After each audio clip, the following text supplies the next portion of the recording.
Hey, welcome back. Season 2. We're here. This is what we're doing. Mental health all over again, but we don't stop. And so welcome back to our podcast. We are launching our season, Parts of the Brain. I appreciate you guys sticking in with us. This part of the series is reptilian style, right? What are we talking about, right? We're talking about the reptilian brain. And I'll kind of explain that a little bit. But what we want to convey in this series is we want to make sure that you understand that these are behaviors, not some type of diagnosis, right? So just kind of set the tone there. But welcome back. This series will talk about what we are as human beings and my own personal story with survival, right? And what does that look like? And so just a general overview, the reptilian brain is a behavior that you'll see in most of people who are traumatized or have some type of a fight or flight response in the moment. And what I want to focus on is not so much the fact that we are trying to diagnose people or give people the moniker or some type of a label of reptilian brain or not. But what I really want to emphasize is that we all find ourselves in that space. Like I find myself in that space often, and I have to remind myself that it's a journey. And that even though you came from survival, survival isn't the only thing there is to life. And so this episode, this series, where we're talking about the reptilian brain and the idea of traumatized with flight or fight responses, we're talking about how we behave and how we can change those things. Just be aware of them in the moment so that way they don't consume us. And so I have guests that I've lined up that I want to talk about this in more depth. My own personal story with survival is one I currently struggle with now, and I'm continuing to learn how best to kind of transition out of that survival mode. I thought that survival was only for people who were struggling with severe mental illness, and they had this, and I thought it was for people who felt like that there was nothing else for them but to survive. And I oftentimes thought that I had outgrown those behaviors, and I didn't. And so this series is talking to me, but hopefully I'm talking to all of my men out there that are trying to do something different and want to do something different. But there's just these pieces that are missing, and I want to be a part of that solution for you, and always have an idea that I can be, because I've been through some things that have really shaped the way I see the world. And so I really want us to dive into what are some of the behaviors that remind us of that survival mode. What are some of the behaviors that stop us from really leveling up, from really getting to the space where we want to be at? There's a lot of narratives that stop us from being the humans that we were designed to be. And we need to be able to kind of identify them, recognize that, and start changing that, shifting those narratives, something that serves us. And so as a fellow reptilian brain, if you will, I want to talk about how we get out of this. How do we think through this? How do we pause and say, look, I don't need to survive anymore? Because though there's some benefits to it, if we're constantly in survival, we are going to neglect some things that are really important. And we'll find that survival will run out. We can't focus on survival all the time. There has to be a break, or you'll burn out and you'll start to see these behaviors impact other parts of your life. And so this is our journey. This is how season 2 starts. We are going to dive into every aspect of how we think the way we think, why we think the way we think, understanding what the nugget of truth is. How do we reframe that? And then reframe that narrative, rather. What would it mean to look at our lives differently? What would it mean to say, I see myself in survival mode. Okay, I need to take a break and focus on the things that are not necessarily survival, but they are really essential to my life. And so we'll talk about the reptilian, the mammalian, and the prefrontal cortex throughout this series. But for right now, let's dive into the reptilian brain. What does it mean, and who is it impacting? And I think it's impacting all of us in various degrees, but we all have this moment where we think about us in our survival mode. We have to make sure our priorities are taken care of, our families are taken care of, that we are taken care of. But when we're in survival mode, oftentimes we don't take care of ourselves, right? Our objective becomes whatever our family needs, whatever our community needs, whatever our organizations need, we're focused on that. And we'll put our health, we'll put our priorities, our needs, our responsibilities on the back burner because we know that this is more important, or we believe that this is more important. And the survival part, right? The survival part has to stop at one point or another because we have to take care of ourselves. We have to see ourselves in the context of survival. Because what we've done, or what I know that I've done in times past, and people that I've worked with and have lived with for years, is that we find ourselves making the same issue over, the same mistake, right? Over and over. We start to prioritize the wrong things. We start to put value on things that are more objective to something that is not us, like our jobs or our education, and we don't put that objective, we don't see ourselves in the process. And so when we don't see ourselves, we don't take care of ourselves. We don't put ourselves in the equation, and that's just not sustainable. You can't function that way, right? We can't. Or at least we're learning that now. I know growing up and in my career, it was okay. It was actually, kind of noteworthy to sacrifice yourself for the betterment of a company or for the betterment of the work. And I think that has its place in being able to push ourselves to be great in whatever capacity that is. But no, that's not true anymore. We are better for anything we do when we take care of ourselves first. And so survival becomes secondary to us. And so how do we get out of focusing on survival? We're going to talk about that. So join me as we talk about this. We throw some questions out there in the comments. If you aren't a part of our online community, our Mindful community, join our Mindful community at website www.gillettehealthgroup.com. You can also go to ifleftunchecked.com and get to the same space. But join our online community. We have community discussions going on every month, new conversations happening. So get involved in that way. At the end of each episode, and just in If Left Unchecked fashion, there will be a worksheet, right? Summary of the episode, some takeaways, and some activities that we can practice so that way we can see where we're at. It's just that calibrating piece, right? How do we see ourselves? And so, journey with me. I want to figure out what it feels like to not have to survive all the time. And I'm at a space now where I understand when it's happening, but it still happens a lot, well more than I need it to. Even when I don't need to survive, my drive is to survive. And that's off of a narrative that if I don't survive, all of this goes away. And I saw it in my behaviors. I started seeing it in how I interacted with people, how I interacted with myself, how I took care of myself, how I took care of the things that I owned, right? You started to see how survival impacted the way you didn't hang pictures in your house for reasons unknown, right? Little behaviors like that. I started asking myself, why don't I have any pictures in my house? Why am I always so concerned about the bare necessities and making sure I cover the little survival things? And when everything goes wrong, the first thing I think about is, oh my goodness, I'm going to lose it all. That's a survival mentality. And does it serve you? It did. It doesn't now. And so how do I reframe that idea? How do we use that survival for our benefit, and then also understand when it's not working for us? When is it not working for us? When is it not working for you? Ask yourself that question. When is survival really actually helping you?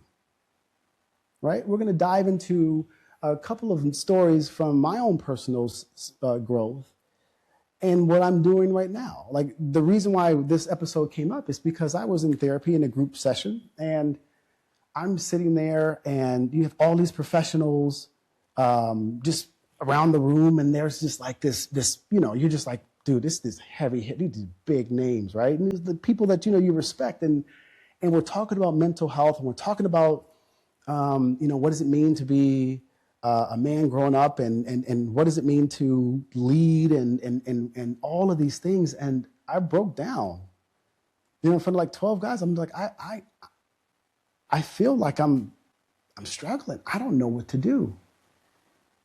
I'm trying my best to do whatever it takes to make it, and I'm exhausted and I'm tired.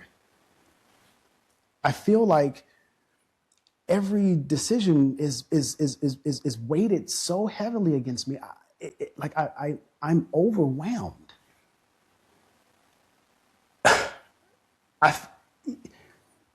And I felt vulnerable in that moment. I felt like, you didn't let people, you let them in and you let them see something about you. You let them see a vulnerability.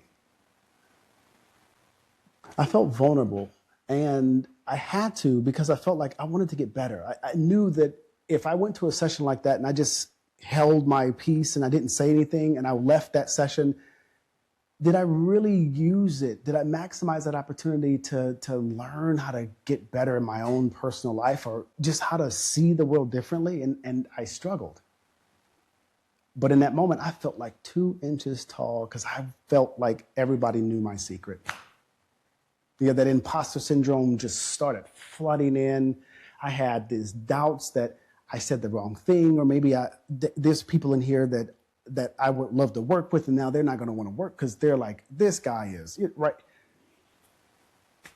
And there was this reverend there, and he looks at me and he says, brother, you're in survival mode. And you haven't been able to get out of that your entire life. Huh? You wish you could stop running. And in that moment, the tears started welling up, because he saw right through everything. It's like, he saw the little boy. He saw that little boy who was desperate to get out, who would do anything to have a better life for himself. I didn't know what to do. I was already 2 inches tall, right? And then when he saw me, you couldn't shrink small enough to kind of dissipate, right? You're trying to disappear out of the room at that point. And I hung my head, because I was not out of shame, but out of fatigue. Like, you feel like somebody finally saw you and said, take a breath. And I crumbled in that moment, because that's exactly what it was. I was in survival. I was trying my best to survive, and despite what I've accomplished, what I have, what we're doing, all of the things that surrounded me, I couldn't see any of that. All I saw was that I was on the brink of losing it all at any given moment. And that pressure, that narrative, because it's not true, right? That's a narrative. I'm going to lose it all if one thing goes, if somebody, right?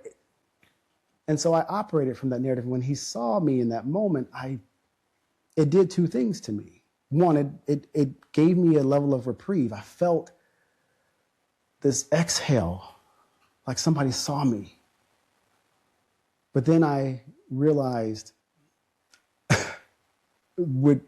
despite all the work I thought I did, I got a lot more work to do. And that's okay, right? That's okay. I realized that that's okay. This is not a first to the finish line type thing. The reality of the matter, it's just trying to figure out who you are, learning how to embrace that and be aware of it. And then you just start to make these subtle changes here and there. And that's the journey. And so from the survival mode of that reptilian context, right, we want to see when that survival mode is kicking in. And how is it hurting us? Are you neglecting relationships because you're so focused on surviving, whether they be platonic or not? Are you closing yourself off from opportunities in relationships because you're in survival mode and you don't know how to manage trust and this new thing, right? Are you pushing all your energy into work and not anything else because you know that as long as I have a job, as long as I'm bringing in income, as long as I got money, I'm safe, I'm secure, I have the things I need to survive. I'm going to ask you to question what survival means. What does it mean to survive now? And for those who have been through severe trauma, how do you let go? How do you say, I don't have to hold on to that anymore? That doesn't have to define me. Those are very serious questions that we want to answer, and they can be answered. And so we are going to step by step talk about this.